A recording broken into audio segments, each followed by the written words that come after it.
Morning, all you sophisticated rednecks. So, I got a pretty big project I'm doing today. Getting ready to do some stump grinding. Just bought a stump grinder for the old Branson. And, yeah, there it is. So, I'm going to spin you around here and I'm going to show you what we got going on. I've been working on this thing for a couple months now.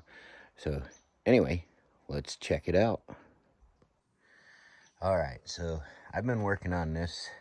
We're gonna put in a patio here, so around the back side of the house, and there's Branson, and this is a Titan 3-point hitch swing stump grinder, and there's this beast. As you can see, a couple months ago, I started digging, and I was trying to dig this thing out of here, and it's proving to be a little bit more than the old Branson wants to be able to mess with. So, we bought a stump grinder. I have approximately 17 or so more stumps to grind. I haven't done all this to them, but anyway, what I'm gonna do is probably take some of that dirt over there, build me up a ramp, because right now the chainsaw is broken and I don't have the money to go fix it, or the time or want. You know how it goes. I just want to get this thing done so I can put my yard together and start building my patio. So once that one's done, then I got this little guy right here, which should be a piece of cake. And then we'll move down there to that one down there, and I gotta, let's see if we can see it past the trailer. There's one down there, about 4 or 5 of them down there. Yeah, so I got plenty to do. So anyway, we'll get this thing fired up and check the fluids first, and then we're gonna go after this thing and see what we can make of it. I'll let you know what I think of this new Titan stump grinder, and should be interesting. Stay tuned.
Well, it's been a day. I got the chainsaw running, cut off some pieces off this stump. First impressions of the Titan stump grinder. It's an okay piece of equipment. The hydraulics, I can't keep them under control, so I'm on my third shear bolt because it just wants to jump and dive and dig in. And you know, other than that, I'm pretty happy with it. I just got to figure out what's going on with my hydraulics. So I'll show you what little bit I got done. As you can see, it's I built myself a ramp to get up here. I cut it down, and that's it. You know, you can see it's not, doesn't have as much swing as I would like. You know, and then like I said, it's just bouncy no matter what I do. I've got the flow control almost turned all the way down. I mean, it's just barely on, and I can't keep this thing from floating down, for one. And I know my tractor floats a little bit in the hydraulics, but this thing is obnoxious. I mean, I just shut it off and it was all the way up. And you can see there's the up ram, and that's how far it's floated in less than 10 minutes. You know, broken shear pin again. So yeah, just maybe it's the learning curve, I don't know, but it is a jumpy, bouncy, violent piece of equipment, and it just pitches stuff everywhere. So I'm just trying to slowly work away at this thing, and not really getting anywhere at this point. So when I get some more shear pins, I'll get back to it. Have a good day.